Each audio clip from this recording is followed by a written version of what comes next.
happy Monday morning. How are you this fine day? I'd love to know if you can hear me well or if it's how it's sounding. How's the audio sounding? Sounds good to me. Yeah, the opening sounded really weird to me, choppy and weird. Oh, goofy. Okay. Well, it sounds fine right now. You sound fine. Okay. Hopefully it's coming through for everybody just fine. There you go. Sounds good? Okay, good, Tina. Thank you. Oh, how was your Sunday? It was Mother's Day. Good. Thank you, Kyla. It was a very warm day here. Very springy and warm and lovely. It was a good day. I got sunburned, actually. That's how warm it was. My first sunburn of the year. It's very slight, so it's not like a bad one. Good to hear.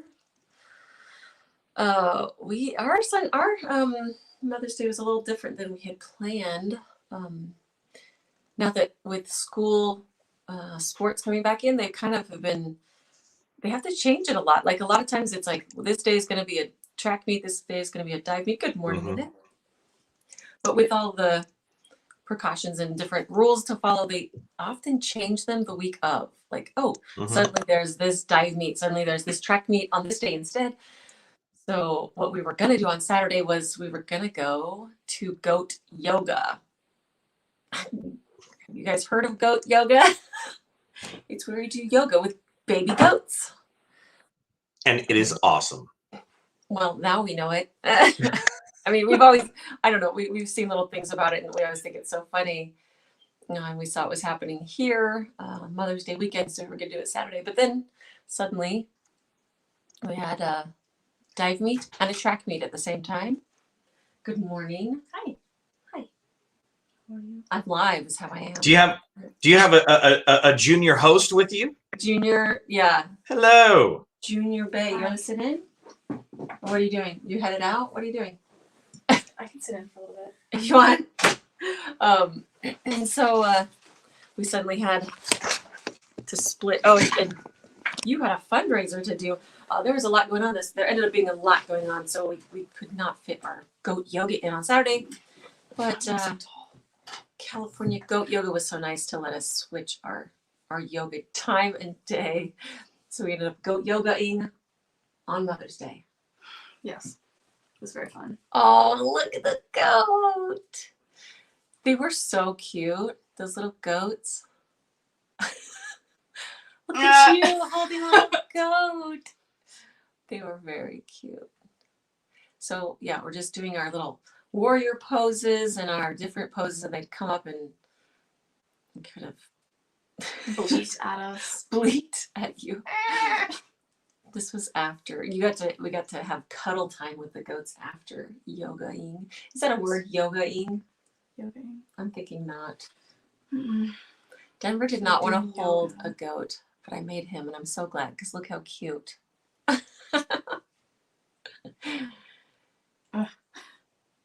Aren't they cute? Oh my gosh. It's been a while since these goats have socialized with humans with COVID. You have a friend here who does great goat yoga classes. Oh my gosh, that's so funny. I'm at South Coast Botanic Gardens fairly often. So these goats hadn't been socialized for a while, so they were getting used to being with humans again. Mm-hmm. And there are some little babies, and some of them were so tiny. Pre-COVID, yeah. So this was their first outing with humans again. Is your favorite? Oh.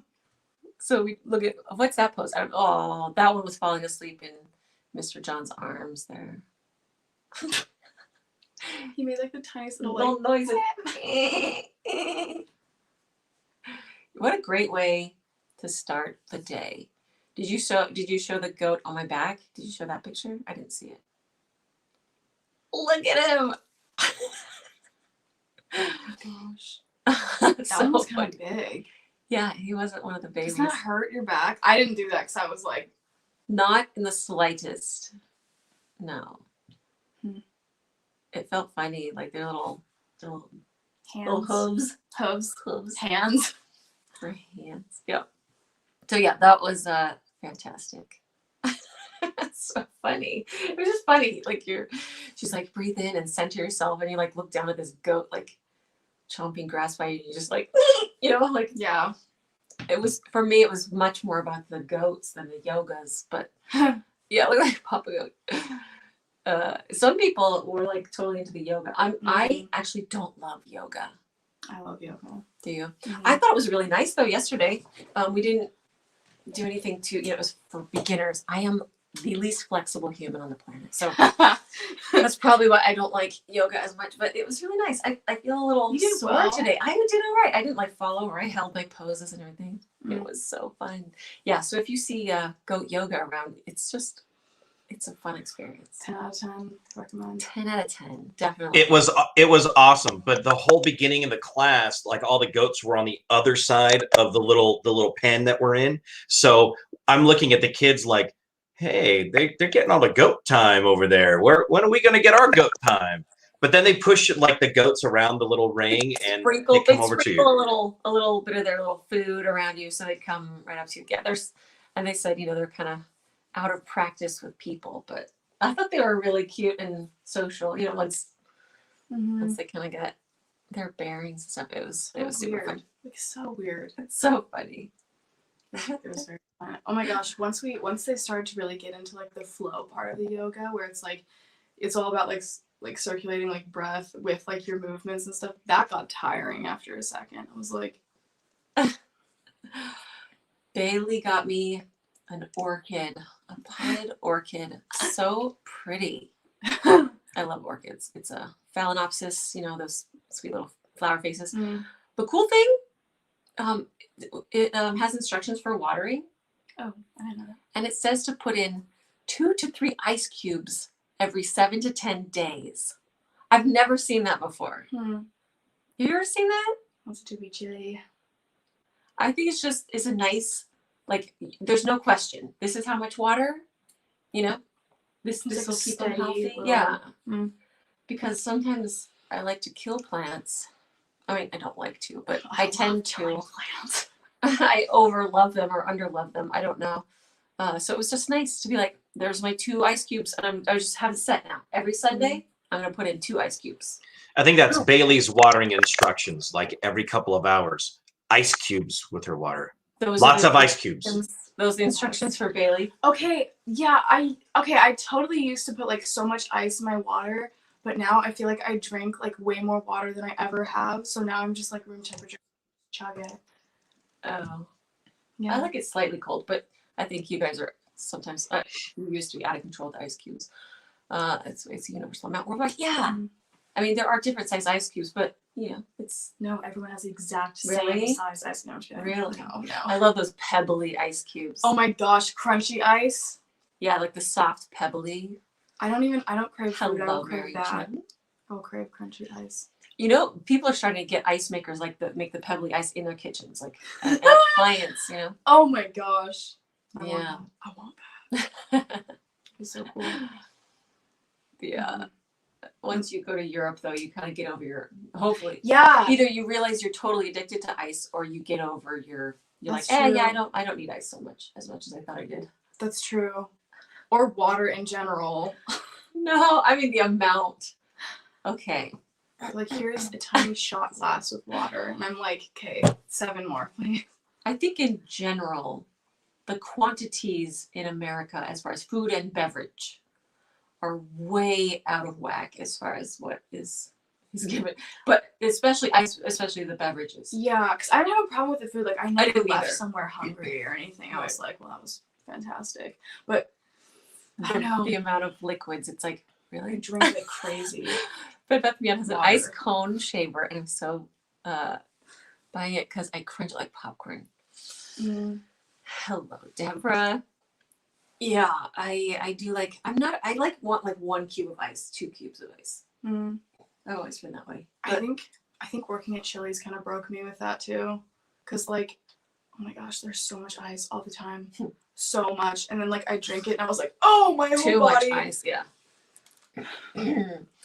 I guess we should get to our cookie tutorial. Since our Fridays and our Mondays have melded, sometimes it's, I still want to do like a little chat sometimes. American portions are out of control. Sadly, Europe is catching up. Portions of the UK are starting to be huge too. Interesting. Good morning, Terry. You bought an ice maker for use at your trailer. That's glamping with Mark. Yeah, I'll say.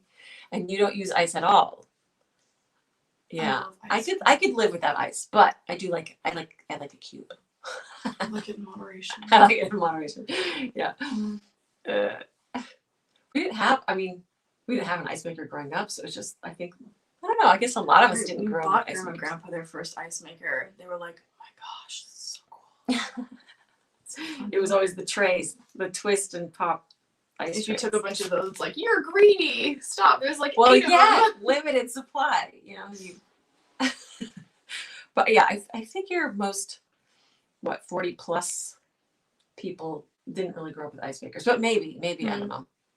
I don't know when they started getting them in the fridges, but we never had that. That was way. Is that like a weird technology curve? Because a weird one, like for kids my age, was like the automatic toilets. Like I remember being terrified of automatic toilets because that happened when I was like, what, 6? Yeah, you had some.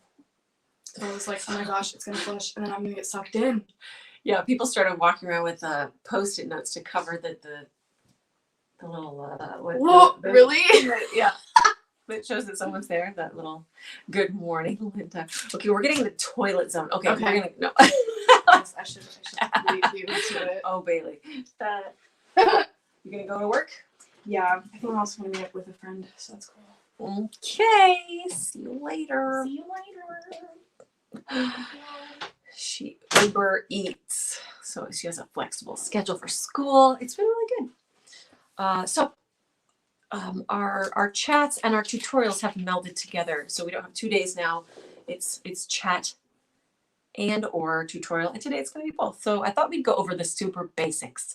Sometimes I assume a lot of people watching are cookiers and already know this stuff, but sometimes pretty often I get questions and emails and things about specific cookie tutorials and techniques, and recently got a couple about consistencies. And I feel like it's such a key to decorating that if you don't know where you're headed, it's really difficult to have a fun time decorating if you just don't know about consistencies. So only Mondays, no more Fridays. I know my Fridays are now taken up by other pursuits. So yeah, I miss our Friday dates. It feels like a long time between our chats now, but we'll make the most out of our Mondays. So since it's such a keystone kind of thing, I thought we'd talk about consistencies. Because it really makes a difference between having fun decorating and having it be frustrating. So I thought we'd just chat about that. I'm gonna flip my camera. Well, let's see first. What do we got? So first of all, this is a disclaimer. There are so many recipes and ways to make royal icing that once you find your one true love, it's great to stick with it and to adapt it how you like it, because a lot of it is personal likes, right? Consistency is your hardest part. It takes you hours. Yeah, it's the way it's more saturated with quality content. That's true. Quality or quantity. Your writing consistency is never right. Yeah. There are different consistencies. There's different recipes. So if you're curious about mine, I have it right here on my website. It is not a secret. I will share with all exactly how I make my icing. Sometimes I will change up just the instructions a little bit if I'm in a hurry. Like I'm not going to sit there and mix it for 10 minutes, but it's a good base to go off of. I do like to weigh my ingredients, because that way I know if something went wrong, I know it's not my ingredients, So if you have a kitchen scale, it's a great thing, especially as you're learning, to really know. I know I didn't put in too much water. I know I didn't put in too much things. Happy Monday, Tina. So that at least takes that out of the equation. There's so many variables that you want to control as much as you can to know what's going wrong, if it is wrong. It's just nice to have definite numbers. So that's my first suggestion is really be, especially as you're learning about your preferences, really be consistent about what you're putting in and amounts. I do have my royal icing recipe. I do have videos if you want a visual of me mixing it, because I'm not going to mix my royal icing today, but you can watch a video of me mixing my icing right there.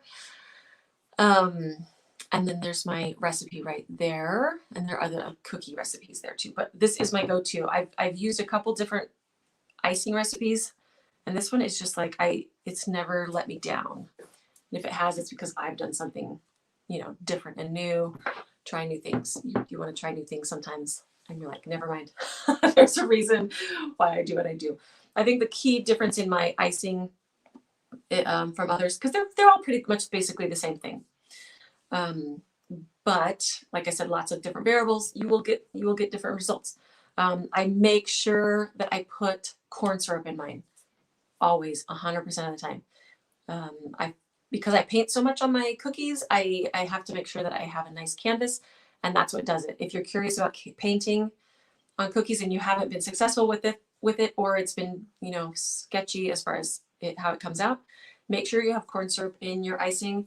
It makes for a much nicer, smoother surface to paint on, and it doesn't absorb the water that you paint with as much. Some people are like, you don't paint with water. You can't. You can. I've painted with water for, I don't know how many years now, 10 years now. It's my favorite thing to paint with. You definitely can. Water is not the evil enemy to royal icing, like some people say. It's just, but I think that's the key, is putting some corn syrup into your icing. That's the big difference. So I'm going to flip my camera around so we can see and work with some icing. There's me with the goat. Let's see, camera, not that one. Okay.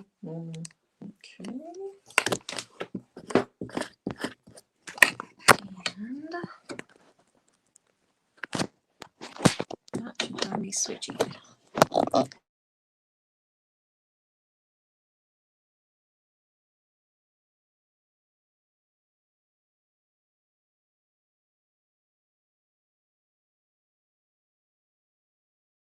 Did I switch it? Are we looking at my table now? Yeah, we're all good. No, I'm still looking at my ceiling. Okay. Oh. This is like not quite as one step as.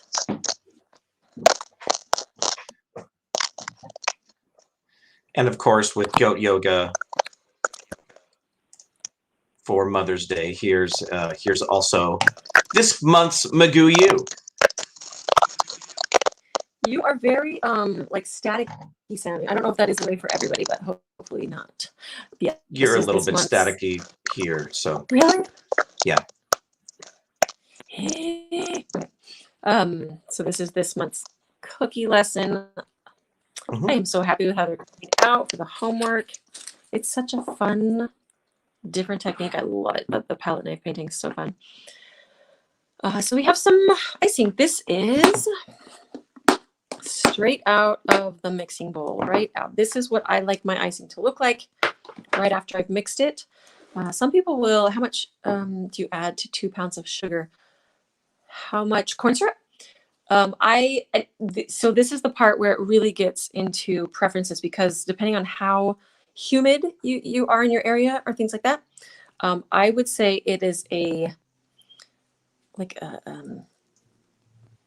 teaspoon to a tablespoon. Like there's a range that I think it depends on your humidity. Because I think some people, if you're really humid, if you put in that whole tablespoon of corn syrup, it would just not dry. So it's just the amount that works as far as making it smooth, but still it will still dry, it will still crust, it will still do everything you want it to, but it'll just add that nice, smooth, shiny texture. And apparently it gives us a bit of a softer bite as well, just having that little corn syrup in it. So when I pull up, this is straight out of the mixer, I want stiff peaks. Some people will thicken their icing to get to this point, but this is where I want my base. This is where I want it to start, right here. It's super stable. It's super thick. pull-up peaks and they don't move. That's my piping consistency. This is what I would pipe flowers with, succulents with. It's really thick. You could build a gingerbread house with this, you know. So this is my piping consistency. So what I'm going to do, I'm just going to put some into a bag. These are my small tipless bags. I just flip it inside out. Get a real nice crinkly sound for you. Pop it into a little glass, a heavy glass to hold on to it, of course. And make sure it's nice and open. So this will go straight into a bag. I'm not even going to thin this out or anything. This is ready.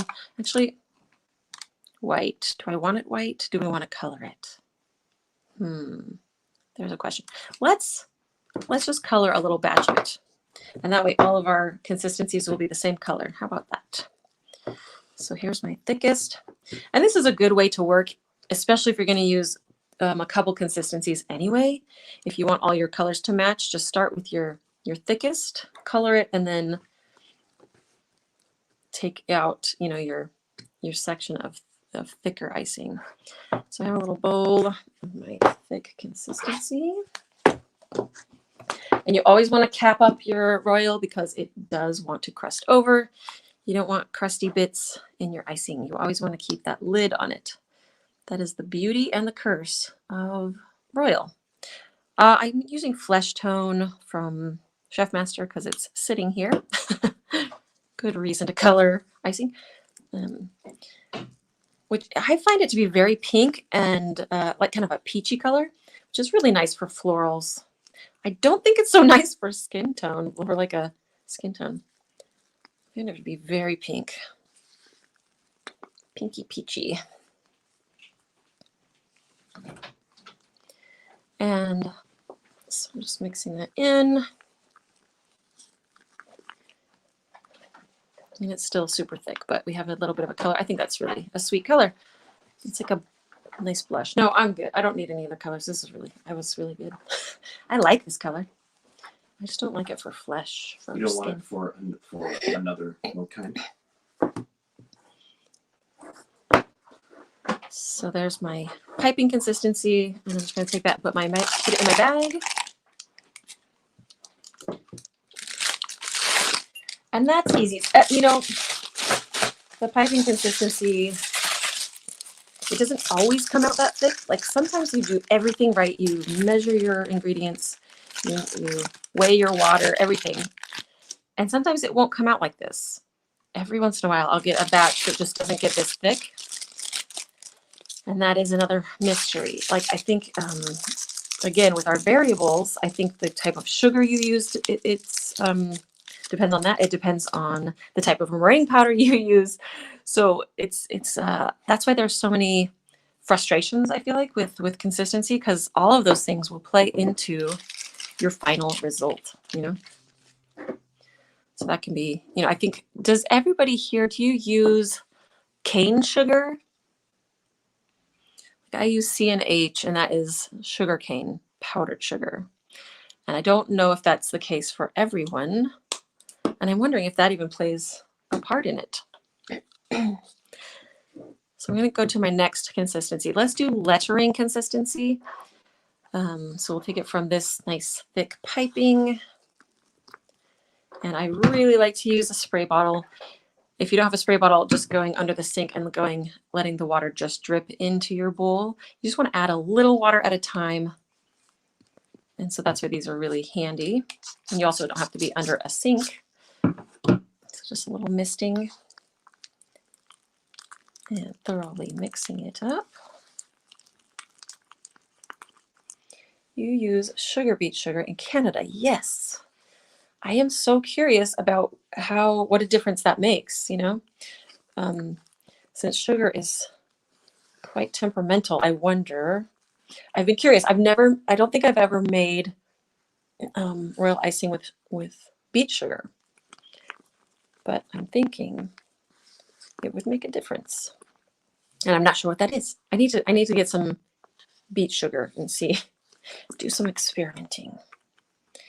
So this is getting to be this would be for kind of flowers that you didn't want quite so you don't need quite so much definition. So I'm pulling up and my peaks are falling a little bit. They're tilting right to the side. You only use C&H powdered sugar. Me as well. So this would still work for piping a lot of florals, but we're getting a little bit thinner. I have used a different powdered sugar, of course, when I was in Europe, and I'm not sure what kind of sugar it was, but boy, it was sparkly. Like when it dried, it had a lot of little shimmery bits in it, you know? So I think it was a little bit more coarse of a powdered sugar, but it behaved quite a bit like my usual. Other than that, there's the dried shimmer to it. Good morning. Oh, good to have you, Cheryl. So this is still pipeable. You're not going to get as much definition, but and it just depends on which flowers you're making, but this would still work quite well. This is a little too thick for lettering still. So it's a lot of deciding how it's behaving in your bowl, and that's how it's going to behave when it's in a bag. So think, okay, it's kind of falling. It's not holding its shape perfectly tight, which is great for lettering. So I'm going to thin it out a little bit more because I want it to come together a little bit more than that for lettering, so that you have good connections and not a lot of peaks.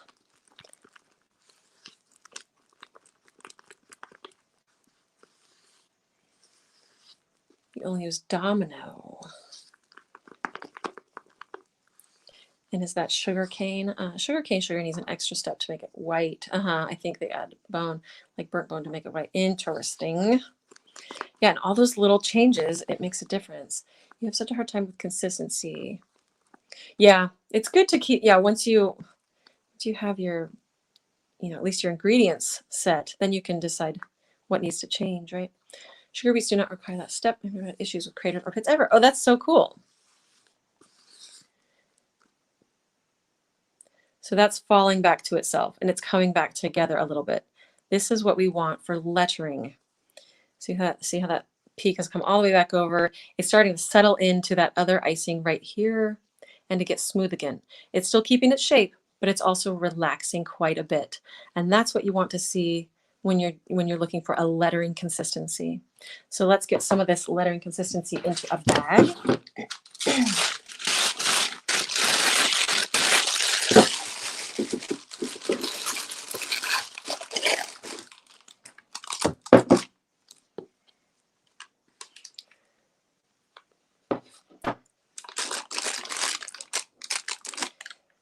And there are a lot of in-between consistencies that you can do. These are really the three main that I make is piping, lettering, and flood. There is a fourth that I like to call dimensional flood, which is between lettering and flood. And that's what I'm really planning on. Okay, I'm going to be doing, I'm looking for a lot of dimension, a lot of puffy cheeks or puffy details. And I don't want to get crating, so I should probably mark these as I go, being the same color.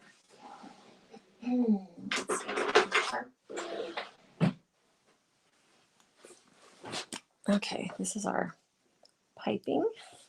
This is our lettering. Okay, so now lettering is here. And the lettering really can be used as a flood if you really move it. You gotta keep it moving because this does want to crust pretty fast. It's pretty thick for flooding. But if you have small areas that you want really puffy, you can use this for flooding and getting really nice dimension because it's still thick, it's still keeping its shape. But you probably wouldn't want to flood a whole entire 3-inch cookie with this ever. That's what is not, that wouldn't be using it wisely, right? It's all about using the right tools for the right job.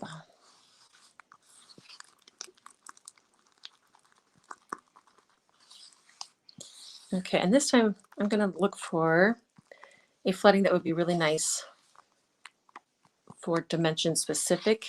So you could, like, I figure the dimensional flood, it can be used for a full flood. Like, it wouldn't be such a chore to flood a whole cookie with it, but you're really looking for it to give you some nice puffiness. So you either run your spatula through it or you pull some up.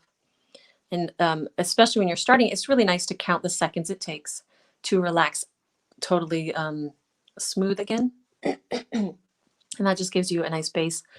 Once you work with it quite a bit, you can just tell by how it moves that you're like, okay, this is what I'm looking for. But especially as you're trying to get consistency down, it is nice to have that baseline to pull some up, count 1, 2, 3, 4, 5, 6, 7, 8, 9, 10, 11, 12, 13, 14, 15, 16, 17, 18, 19. And it looks like this would be like a 20-second count. So you see where I pulled it up, it's totally smooth again. And it took about 20 seconds for that to happen. So a 20-second flood is right around where I like to have my dimensional flood. And this is going to be different for different people. As you work with it, you'll feel like, I like mine to be a little thinner. I'm used to working with a little thinner, and that's fine to have differences, but it's good to get your own baseline. I'm going to let you like to work with. Okay. So this is our dimensional flood.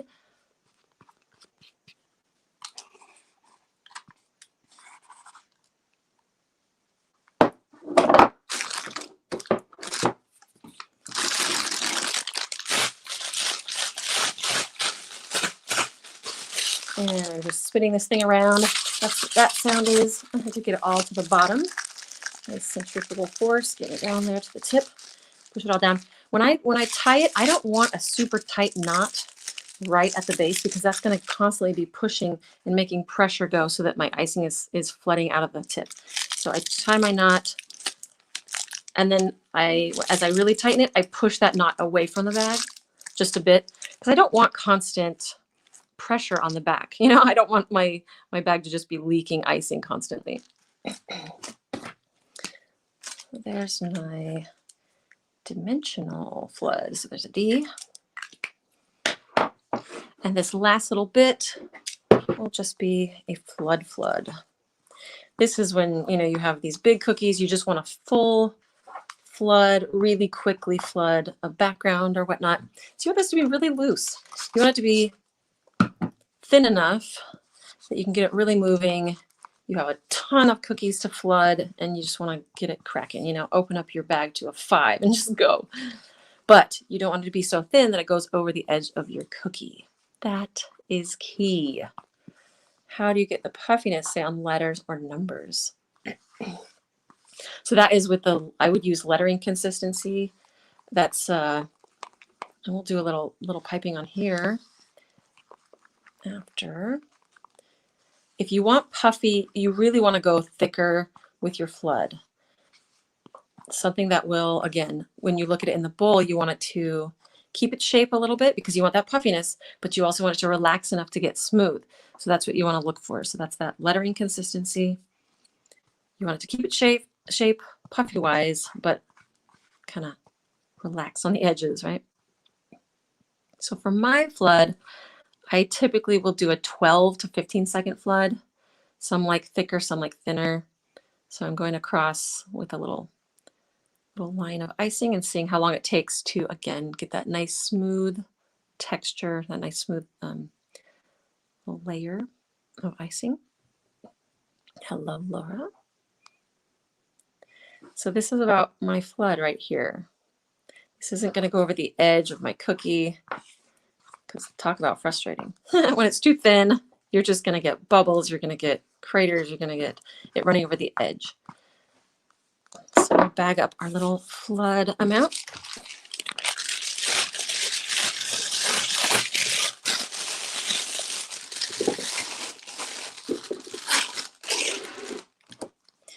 And I do not use two consistencies when I decorate. I don't use a piping outline and then flood. I just use flood, outline and flood, flood and flood.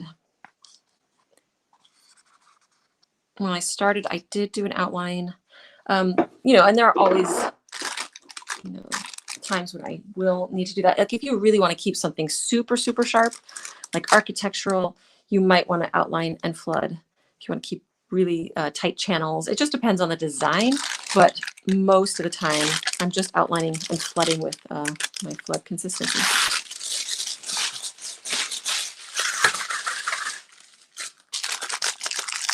Pushing all that down. You know, any air bubbles there. There we go. I feel like people come into problems with their icing as far as cratering, color bleed, things like that. A lot of the times it's because it's not fresh icing. 12 seconds seems thin for me. Guess I need to practice more. No, not at all. I mean, really, it's up to you. Like, I like it to be pretty dang loose for my flood, just because I feel like I can move really fast that way. But it's definitely, it's your personal preference. I think I do, my flood is quite a bit thinner than most people.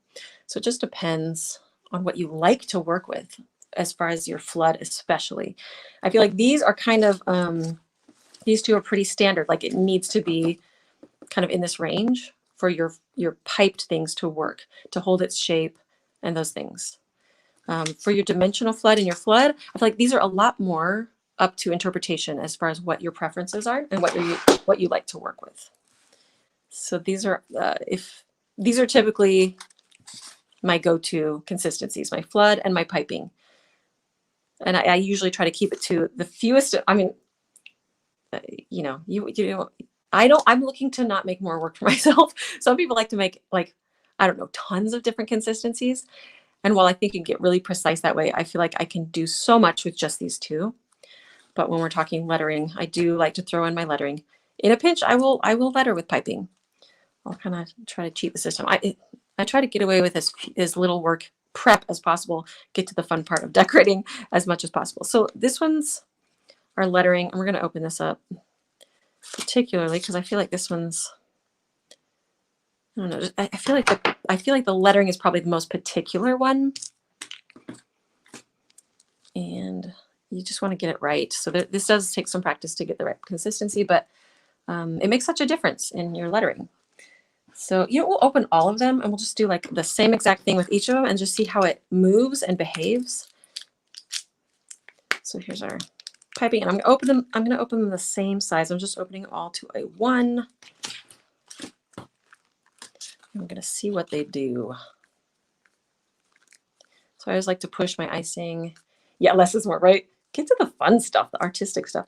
So just push my icing into the tip, and then I go straight across that seam. I make sure my seam is going up straight there and cut straight across. And our dimensional flood.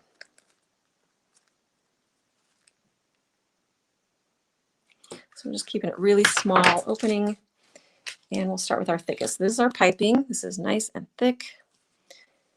And I got a break in my line there. I got a little bubble. Just piping a straight line.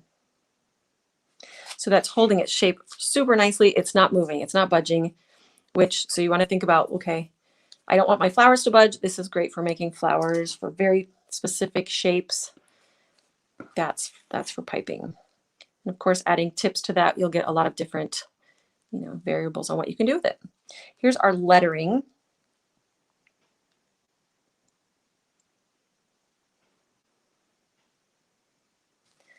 So it's looser. I might have cut that a little smaller.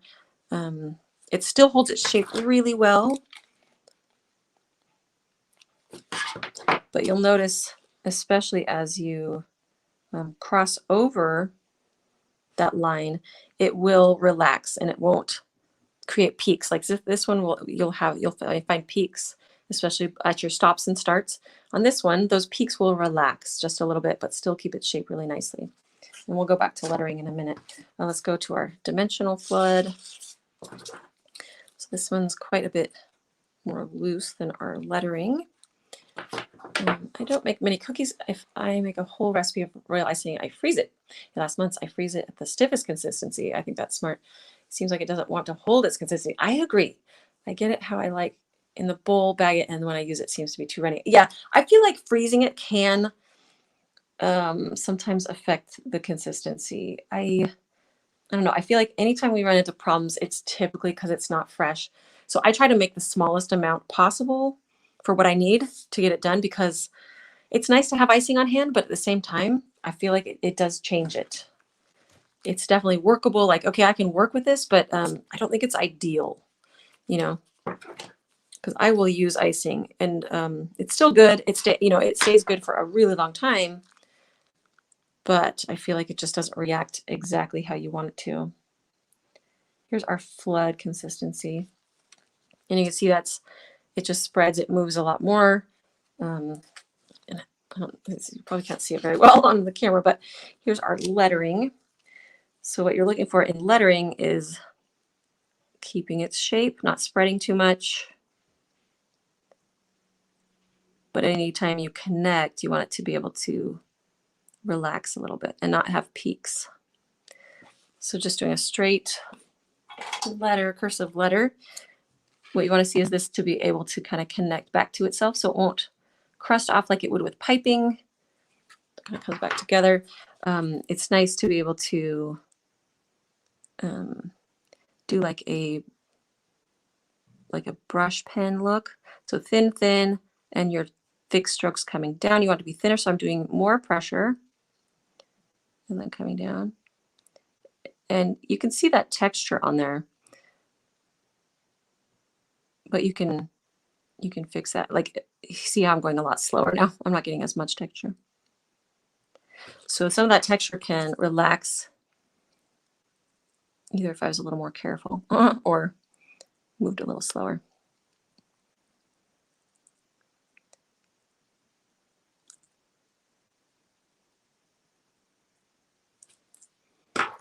So it's just a nice lettering. If I did that with a piping, you would just see peaks. You would see peaks and different, it would be a rougher letter. So that's why lettering consistency is more particular, and it's just nicer to use, especially if you're going to be writing words and things. It's good to practice that one. Dimensional flood. So say you're doing a face. So here's like a little circle. I'm going to flood it in. So it still gets nice and smooth like a flood would, but it's a little bit thicker than what I would use for flood. So that once I get to, say, like cheek areas where I want it to be more full, so I'll get it all smooth. I'm going to put my tip in on the sides and just fill a little extra. And since it's thicker, it's going to hold that little volume a little bit better than it would if I just did it with a flood. In your defense, shaking your cookies helps settle the writing, which is true. Writing icing, which you cannot do on parchment paper. Yeah, shake, shake. So it has nice fullness right at the cheeks. And if I just did that with a flood, it would all keep coming back together. It wouldn't ever hold any volume, where the dimensional flood will keep that volume where you want it. And kind of in the same section, it'll just hold it exactly where you want it, just with that slightly thicker consistency. Flood, of course, is just going to be completely flat and glassy smooth. And that comes together by itself typically. I mean, with the 12-second flood, or that thin, like I typically don't even have to do anything to it. So that's why it kind of just takes out a step for me. Like I didn't even do anything. It's got nice and smooth, and it doesn't spread much. It does a little bit, but it gets nice and smooth. Piping, you can always drop this into a bag with a tip. When I do piping with really thick piping consistency, I do like to use a thicker bag. With the friction and everything and the thickness of this, I just like that extra security of having a thicker, reusable bag. I can sometimes pipe in the tipless bags, and that's fine. But if you're doing a lot of florals or a lot of things, it will get a little weakened in some points, and I just avoid that by using my thicker, bags for that. Yeah, because these will blow at some point. It just depends on how much pressure or thickness you have in your bag. A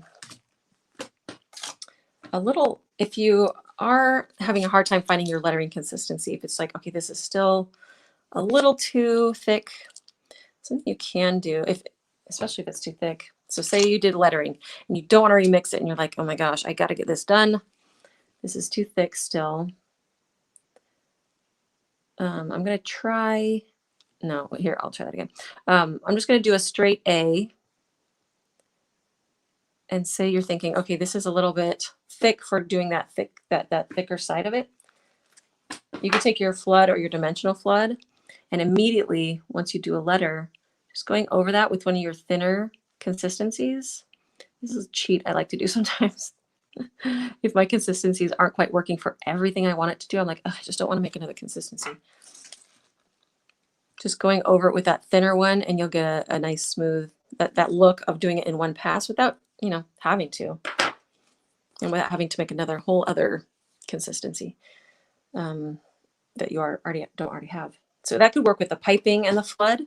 If you just have those two consistencies, just the piping and the flood, you can do that little lettering that way without having to make your lettering on top of it. It would definitely work for that. What else? I really think most problems from icing comes from not using fresh icing. I think a lot of them do. Sometimes it's using too much food coloring. A lot of colors mature over time, and people want to see that black icing in their bowl, and it's never going to look all the way black. It's going to take time for that black to mature to a full black. And that's with a lot of really bold, deep, saturated colors. You're going to have to wait. And it doesn't take a whole long time. Like I think some people will color and decorate the next day. It doesn't take that long. I think it maybe like even a little bit under an hour. I think a color could pretty close to fully mature to really deep saturated colors. But I feel like using too much food coloring can really break down your icing consistencies and cause problems, whether it's color bleed or your icing is the wrong consistency by the time you have so much food coloring into it. That those can be problematic. So I feel like using fresh, using not as much food coloring, you know, using the right amount for that, and not too much water, of course, in your icing, getting it to the right consistency, and then playing with your preferences, I think, is a huge key, because there is some room for you know, your preferences in that. Let's see how our little dimensional guy's doing. So at this point, if it settled down too much, I put my tip in, wiggle it a little bit, puff those cheeks back up, kind of coming in at an angle at the side here, puffing those back up.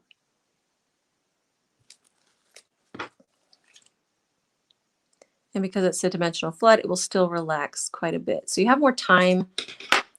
The other thing that I like, my little cheat, is right here. If I like where it's at, I don't want those cheeks to move anymore, I'll hit it with my speedy heat tool, and that will freeze it where I want it. And I don't have to be quite as particular about what it looks like. As far as timing goes, this kind of adds, it takes out one of the variables, right? Just make sure if you have one of these, it's just like a little heat tool.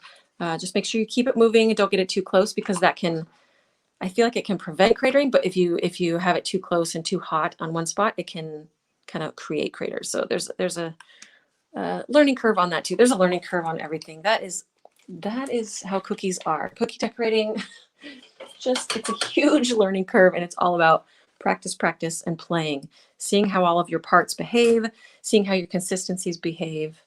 Well, thank you. It's all about knowing just how things react, and just making sure you play a lot. That's the speedy heat tool there. I really like it for my dimensional things like this. It really helps me not to have to be so particular about timing my icing and things like that.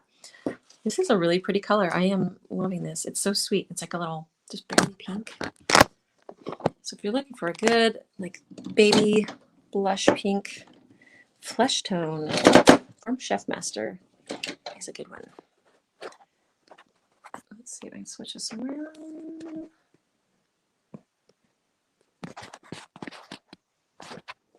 Did I do it, or am I showing my messy office? Who knows? Oh, there it is. Put it back in. Okay, there we go. There's me, goat yoga. So funny. Hanging out with my kids and some goat kids. It was a good one. So I'm watching my dimensional flow gets thicker, and I wiggle the tip a lot when I pipe. Keeping it moving is so key. I agree. You can do a lot with very few consistencies if you just keep it moving, because that broil icing just, it likes to thicken, which is great unless it's not, right? When you don't want it to.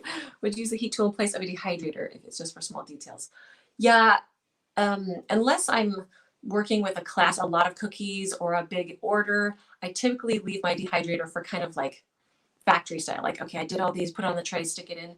For small little sections that I just want to move right on, I really like this. So they're not really, they're definitely, I use them for different purposes for sure. You know, I like my dehydrator and I like my speedy heat tool, but I feel like I use my heat tool more just because I don't like to move my cookies if I don't have to.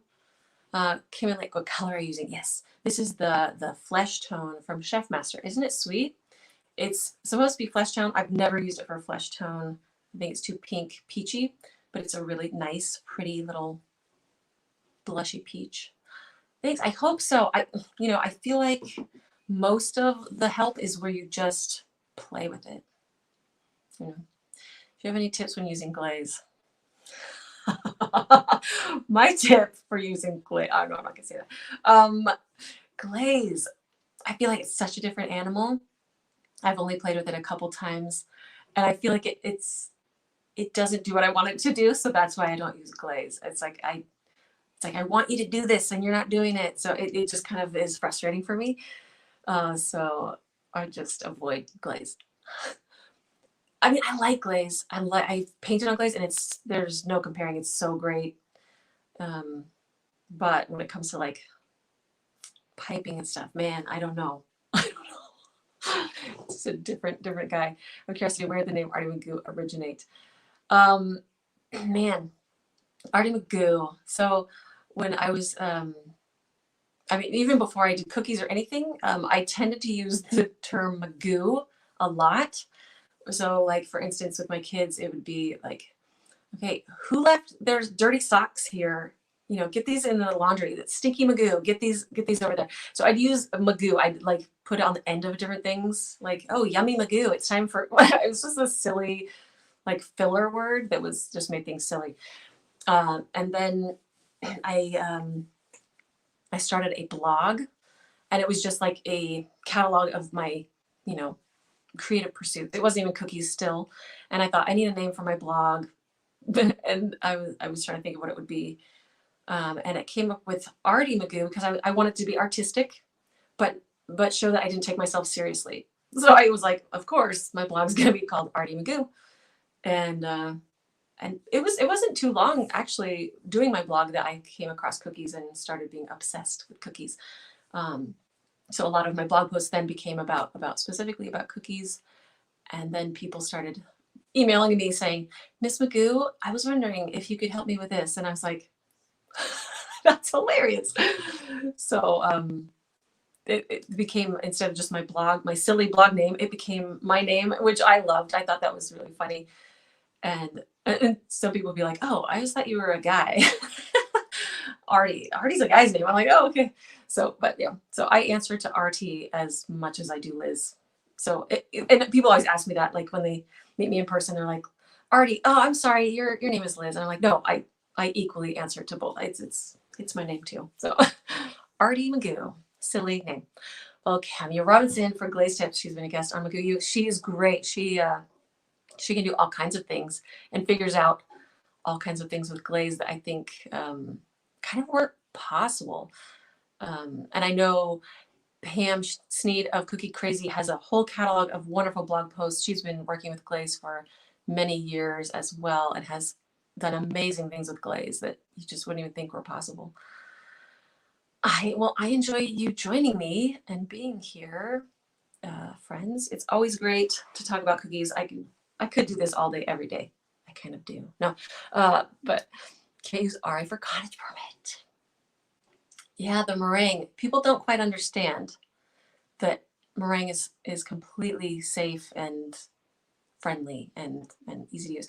Yeah, some counties and some places don't allow for that to be in their ingredient list, which is crazy. It's really crazy. I wonder, yeah, that's tough. Yeah, but I know I've seen amazing things with glaze. I don't want to say glaze is terrible. I just want to say like it scares me. So, but it's beautiful. It tastes great. The bite is great.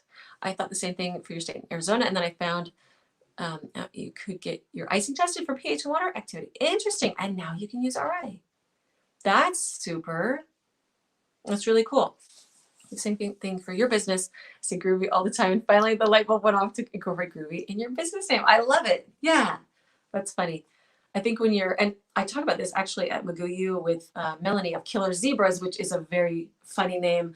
We talk about naming businesses a bit in there. And I feel like the main thing in your recipe of making your cookie or your business name is it should be something you enjoy, right?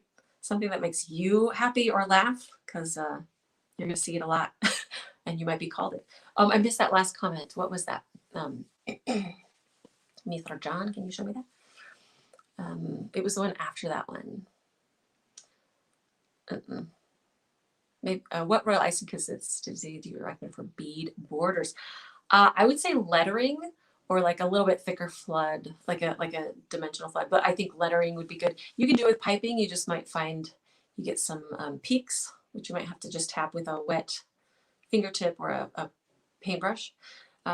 Sometimes if you really don't want to make a lettering consistency or, the in-betweens so much, sometimes just by doing that little extra step of like a damp fingertip to tap down peaks that you don't want to see can help too. It just depends on how much lettering you're going to be doing and how much fixing you'll be doing after is what helps me decide, like, do I need another consistency?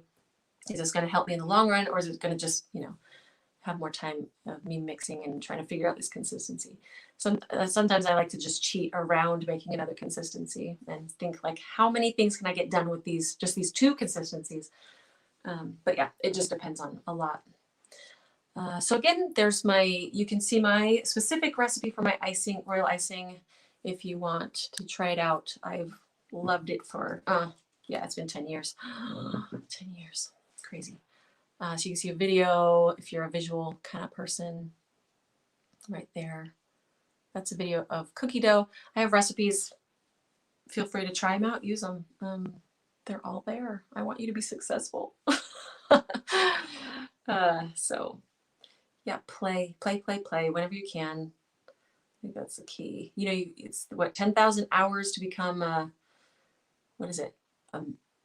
What's the term they use? It's 10,000 hours that you want to have in something to become proficient or an expert. What is it? To become an expert. So you want to get expert, you got to put in some hours, right? But it's all about, it's a fun, it's a fun work. Yeah, to be at 10,000 hours of anything, that's an awful lot of work. Yeah, it's a lot of hours, but they're pretty enjoyable, I'd say. Do I have 10,000 hours? Do I? I don't even know. What does 10,000 hours look like? Yeah, you do. That's if I put in 1,000 hours a year at this point, right? I'm there. I wonder when I hit that mark. That's funny. Not like you're sitting there logging your hours of cookie decorating so much, but. Oh, friends, it's great chatting with you every week. You guys are fantastic. Always, always fun. Love your lemon cookie recipe. I'm so glad. Poppy seeds. That would be so good. That sounds heavenly. This is what I love about chatting with you guys every week. It's like ideas spin off of ideas. It's always inspiring to chat with other cookie friends and think through things. I love it. So check out the new McGoo this month. It's palette knives, which scared the heck out of me, but I absolutely love it now. Oh my gosh, it's so fun. And we chat with Melanie Burns of Killer Zebras. She does airbrushing, stenciling masters. It's so fun to watch her work and watch her brain work. She has such great ideas. And Smart Cookie. Oh, we go into the abstract world of palette knives. So check out the new one. You have a wonderful, fantastical day. You guys are awesome. See you next Monday and have a delicious day.